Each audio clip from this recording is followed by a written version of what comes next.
मराठी ख्रिस्ती वाङ्मयाचे जनक म्हणून बाबा पदमनजी यांना ओळखले जाते।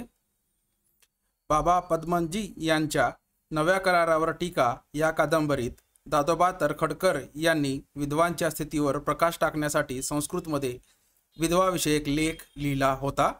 नमस्कार, मी देव बिरादर आपल्या सर्वांचे यूट्यूबच्या चॅनलमध्ये हार्दिक स्वागत करतो। आजच्या व्हिडिओमध्ये आपण बाबा पदमनजी यांच्याबद्दल माइंडमॅपच्या सहाय्याने माहिती घेणार आहोत। बाबा पदमनजींचा जन्म बेळगाव येथे 1831 मध्ये झाला। त्यांचे आडनाव मुळे होते। त्यांचे पूर्ण नाव बाबा पदमनजी मुळे। ते एक थोर मराठी ग्रंथकार होते।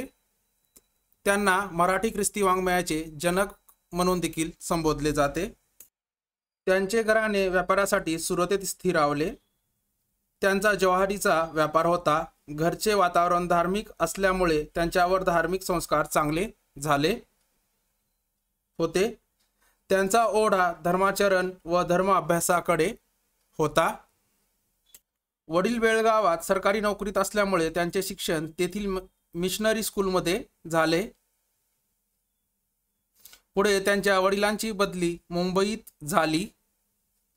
तेथे त्यांनी इंग्रजी, मराठी, संस्कृत, कन्नड, गुजराती अशा भाषांचा अभ्यास केला।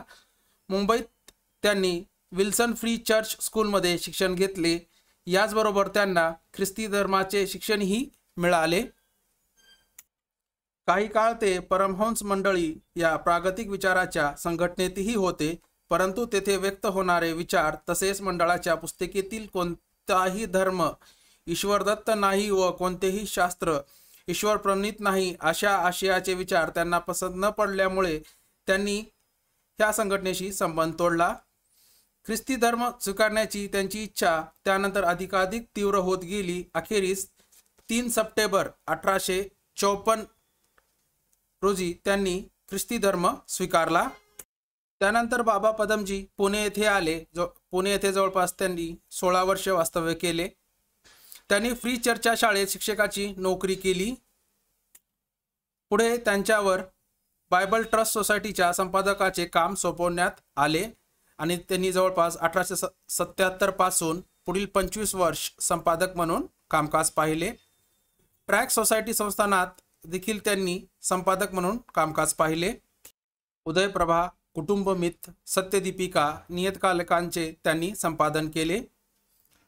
आता आपण बाबा पदमजी यांनी केलेल्या सामाजिक कार्याबद्दल माहिती घेऊयात। त्यांनी समाजातील अनिष्ट चालीरीती, खुळ्या कल्पना बंद व्हाव्यात म्हणून जागृतीचे कार्य सुरू केले। त्यांचा मूर्तीपूजा व जातीभेदास विरोध होता। ते परमहंस सभेचे सक्रिय सदस्य बनले। विधवा पुनर्विवाहाचे ते पुरस्कर्ते होते। 1873 मध्ये त्यांनी सर्व कामकाजाचा राजीनामा देऊन त्यांनी स्वतःला लेखनास वाहून घेतले। 1873च्या आधीही त्यांची काही पुस्तके प्रसिद्ध झालेली होतीच। त्यांच्या एकूण ग्रंथांची संख्या 100हून अधिक आहे। तर आता आपण बाबा पदमजी यांच्या ग्रंथलेखनाबद्दल माहिती घेऊयात। त्यांनी यमुना पर्यटन या कादंबरीतून स्त्रियांच्या दुःखाला वाचा फोडली आणि ही यमुना पर्यटन कादंबरी त्यांनी 1857 मध्ये लिहिली आणि याच यमुना पर्यटन कादंबरीला मराठी भाषेतील पहिली कादंबरी म्हणून संबोधले जाते।